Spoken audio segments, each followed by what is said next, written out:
अस्सलाम वालेकुम students. Lecture number 2 है हमारा। एफपीएससी की प्रिपरेशन हम कर रहे हैं और यहाँ पे लेक्चर हमारा 2 है। लास्ट लेक्चर में आपको स्टूडेंट्स याद होगा कंपोनेंट्स ऑफ वेक्टर्स पे हमने बात एंड की थी।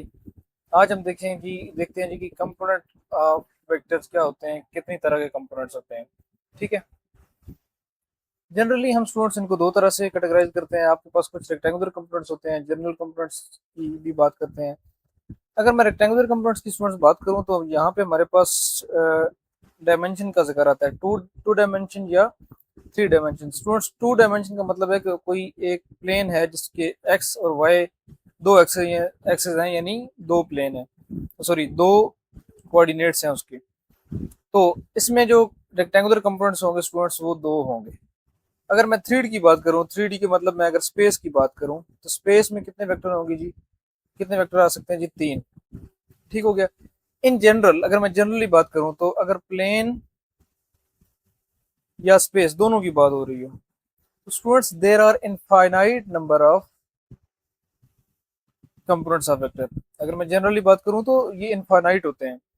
रेक्टेंगुलर अगर बात हो तो फिर आपके पास दो डायमेंशन में जो है वो दो कंपोनेंट्स होंगे और थ्री डायमेंशन में तीन कंपोनेंट होंगे। स्टूडेंट्स, मैं इसका ना एक एमसीक्यू आपको करवा देता हूँ, आपको थोड़ा कंसेप्ट क्लियर हो जाए। फॉर एग्जाम्पल कहता है जी the component of vector, the generally कहता है जी क्या है, द कंपोनेंट्स ऑफ वेक्टर्स और कितने दी? Option A B C D. ठीक है, दो तीन पांच इनफाइनाइट। अच्छा, तो students which one is the correct answer? Infinite is the correct answer. क्यों? क्योंकि देखिए अभी उसने कोई कंपोनेंट्स की बात नहीं की कि रेक्टेंगुलर कंपोनेंट्स हैं, कौन से कंपोनेंट्स हैं। तो इन जनरल वो पूछ रहा है, तो जनरली तो आपके पास इनफाइनाइट कंपोनेंट्स हो सकते हैं ना। ठीक है, जितने मर्जी आप देखें। अब ये वेक्टर ए है, ये वेक्टर बी है, ये वेक्टर सी है, ये वेक्टर डी है, ये ई है, तो इसके तो नंबर ऑफ, ये आपका रिजल्ट आ गया। ठीक है, तो इसके तो नंबर ऑफ कंपोनेंट्स हो सकते हैं स्टूडेंट। ठीक हो गया। देन जी अगर मैं आपको बल्कि लिख देता हूं कि अगर आपको वो कहे the rectangular component, the rectangular component components of vector, तो रेक्टेंगुलर कितने होंगे शाबाश जी? तो ठीक है स्टूडेंट्स, रेक्टेंगुलर कंपोनेंट कितने होंगे? दो, अगर वो टूट की बात करें। स्टूडेंट्स याद रखें, if a vector is acting along x axis, मैं लिख देता हूं, if a vector is acting along x axis. क्या मतलब स्टूडेंट्स? देखें इधर, मतलब ये आपका एक्स एक्सिस है। ठीक हो गया। और ये आपका वाई एक्सिस है। ठीक हो गया स्टूडेंट्स।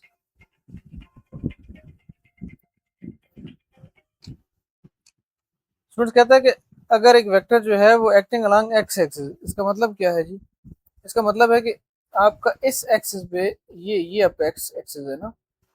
ठीक है, आपका एक वेक्टर जो है वो इस पे लाई कर रहा है। ठीक है, ये एक्स एक्सिस हो गया और स्टूडेंट्स ये आपका वाई एक्सिस हो गया। तो अगर एक्स एक्सिस पे हो तो वाई कंपोनेंट क्या होगा? द वाई कंपोनेंट इज, नीचे चार ऑप्शन होंगे, तो ऑप्शन कौन सा आपका जो राइट होगा कि वाई कंपोनेंट जो होगा आपका, वाई कंपोनेंट वो स्टूडेंट जीरो होगा। क्योंकि देखे ना, ये जो एक्स एक्सिस पे आपका वेक्टर है ये वाई में कोई लाई कर रहा है? नहीं लाई कर रहा।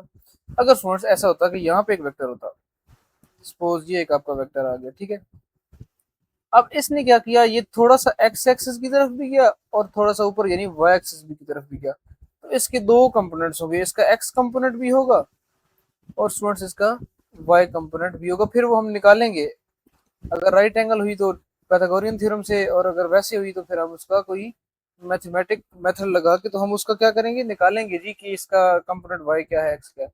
लेकिन जब उसने बता दिया है, उसने जब बता दिया है कि जो कंपोनेंट एक्स एक्सिस पे कंपोनेंट आपका एक्स है लाई कर रहा है, तो फिर वाई कंपोनेंट क्या होगा जी, वो आपका 0 होगा। ठीक है स्टूडेंट्स। अच्छा स्टूडेंट्स, सिमिलरली अगर वो कहे कि आपका वाई कंपोनेंट जो है, अगर एक वेक्टर जो है वो वाई कंपोनेंट पे वाई एक्सिस पे आपका लाई कर रहा है, इस पे लाई कर रहा है, तो फिर क्या होगा, फिर आपका एक्स जो कंपोनेंट होगा वो क्या होगा, 0 होगा। जी, नेक्स्ट मूव करते हैं।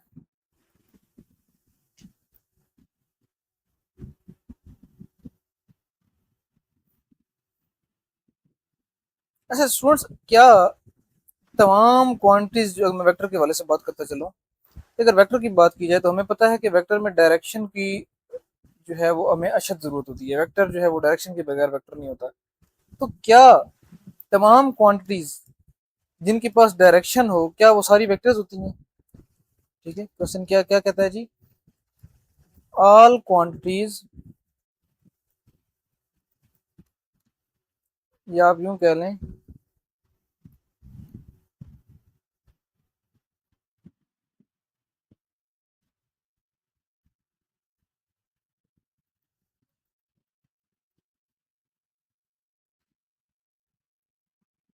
क्या कहता है जी, और ऑल द क्वांटिटीज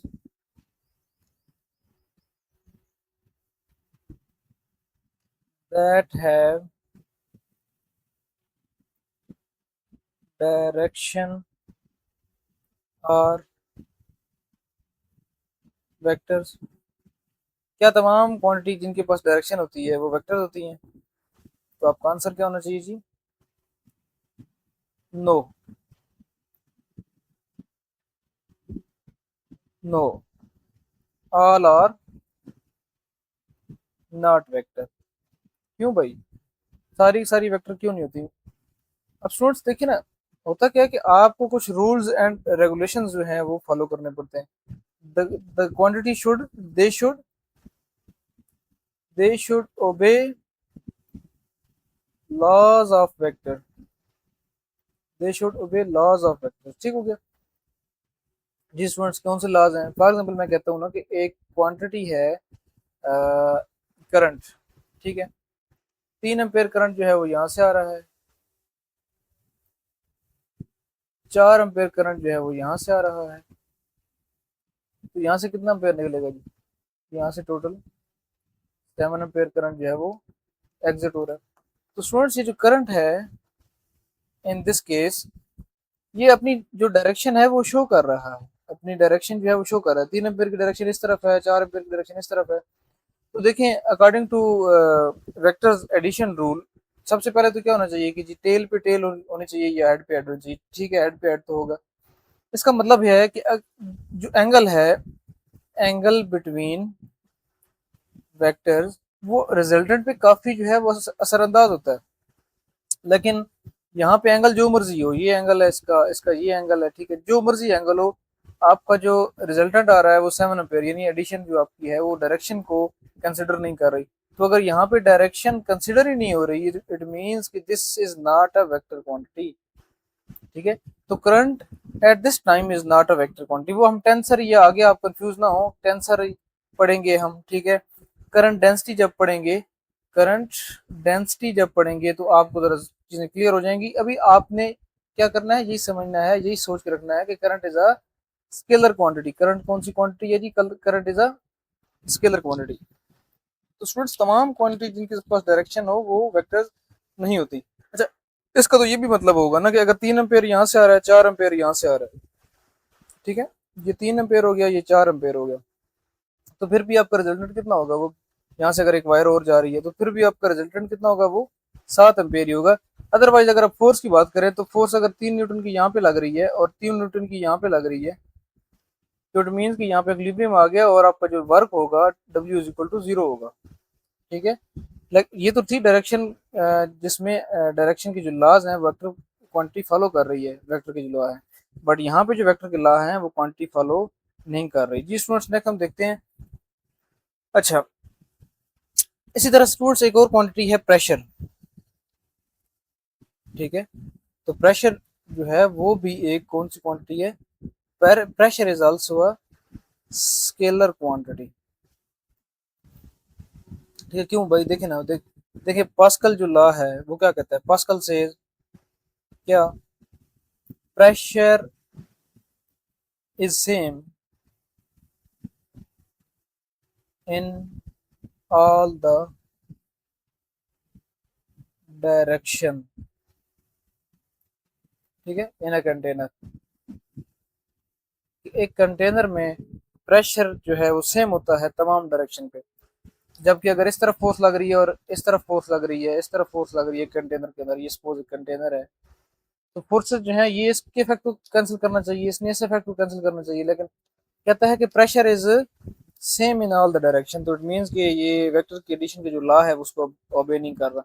अच्छा, कुछ स्टूडेंट्स और क्वांटिटीज पे कंफ्यूज हो रहे होते हैं, एरिया पे कंफ्यूज हो रहे होते हैं। ठीक है, एरिया वेक्टर, देखिए स्टूडेंट्स, एरिया और चीज है and area vector is something else. Area vector और चीज है और सिंपल एरिया और चीज है। तो सिंपल जो एरिया है वो स्केलर है, और जो एरिया वेक्टर है वो वेक्टर क्वांटिटी है। ठीक है, एरिया वेक्टर किसी सरफेस पे आप अगर एक एरिया वेक्टर ड्रा करते हैं, नॉर्मल टू दैट सरफेस करते हैं, ठीक है, वो 90 के एंगल बनाती है और आपको प्रॉपर एक डायरेक्शन दे रही होती है, तो उसका मतलब है कि ये जो आपका एरिया वेक्टर है, this is a vector quantity. ठीक है, लेकिन अगर सिंपल एरिया की बात हो तो that is not vector quantity, that is scalar quantity. अच्छा स्टूडेंट्स, एक एमसीक्यू मैं आपको करवा लेता हूँ, जरा क्लियर हो जाएगा मजीद आपका concept. Resultant of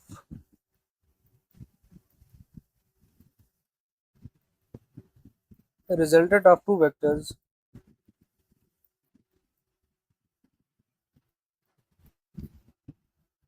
3 newton and 4 newton is 7 their dot product is, उनका डॉट प्रोडक्ट क्या? अब जरा डॉट प्रोडक्ट को टच कर लेते हैं। Option A, option B, option C, option D, 0, 1, 11, 12। जी स्टूडेंट्स,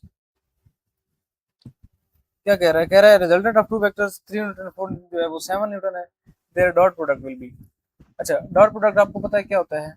सपोज ए डॉट बी, अगर एक वेक्टर ए है वेक्टर बी है, इसका डॉट प्रोडक्ट क्या होगा? A b cos of theta. ठीक है, आपको पता है कि ये 3 न्यूटन और 4 न्यूटन जो है वो मिलकर 7 न्यूटन बना रही है, तो इसका मतलब है कि सेम डायरेक्शन में ये, इसका मतलब है ये जो फोर्सेज हैं ये सेम डायरेक्शन में लग रही हैं।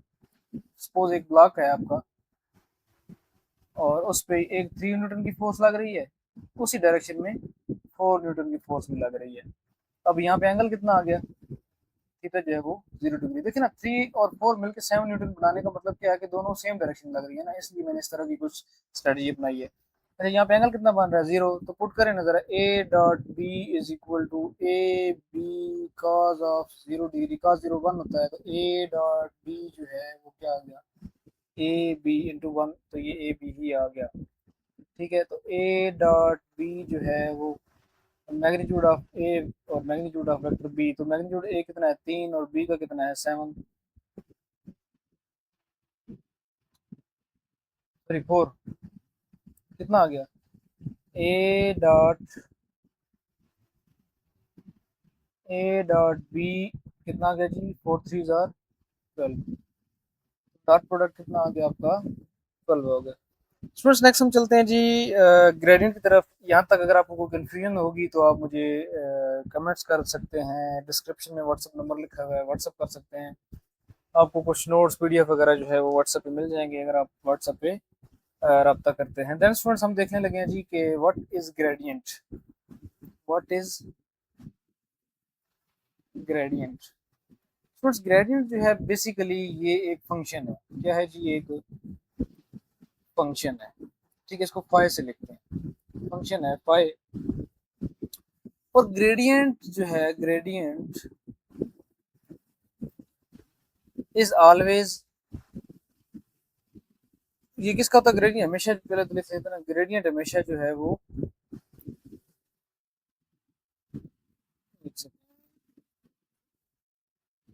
ग्रेडियंट ऑफ स्केलर, ये हमेशा स्केलर का होता है।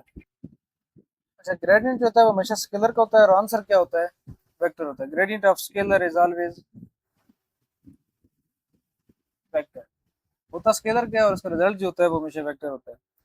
देखना, जिस तरह आपके पास एक क्वांटिटी है p is equal to m v, ठीक है, मोमेंटम क्या है, रिजल्ट है आपका, रिजल्ट यानी ये एक वेक्टर क्वांटिटी है। और यहाँ पे क्या हुआ, यहाँ पे एक स्केलर एक वेक्टर के साथ मल्टीप्लाई हुआ, ये वेलोसिटी वेक्टर है ना। तो जब भी स्केलर वेक्टर से मल्टीप्लाई होगा तो आंसर क्या आएगा जी, वेक्टर आएगा। तो ग्रेडियंट का भी ये हिसाब है, ग्रेडियंट हमेशा स्केलर पे अप्लाई होगा और आंसर क्या आएगा, आंसर आपका वेक्टर आएगा। स्टूडेंट्स, ग्रेडियंट, ठीक है, फाई, अगर इसको आप ऑपरेट करते हैं, ठीक है, नेबला फाई, नेबला बेसिकली इसको नेबला बोलते हैं। एक डेल्टा होता है, ये डेल्टा हो गया, इसको आप डेल्टा बोलते हैं। दोनों फंक्शन है, ठीक है, दोनों क्या है, ऑपरेटर हैं। यार इस बातें आपको पता ही होंगी इसमें। अच्छा, ये हमने क्या किया जी, स्केलर पे ग्रेडियंट अप्लाई कर दिया, तो इसका आंसर क्या आना चाहिए, वो भी यानी आपका नेबुला जो ऑपरेटर है, ये ऑपरेटर है बेसिकली, ठीक है। ये क्या है जी, ये एक वेक्टर है। स्टूडेंट याद रखें, जब भी वेक्टर किसी स्केलर से मल्टीप्लाई होगा तो आंसर हमेशा वेक्टर होगा। When ever a vector multiply by a scalar, the answer will be a vector। जब भी एक वेक्टर स्केलर से मल्टीप्लाई होगा तो आंसर वेक्टर होगा, जिस तरह मैंने p is equal to m b आपको बताया है।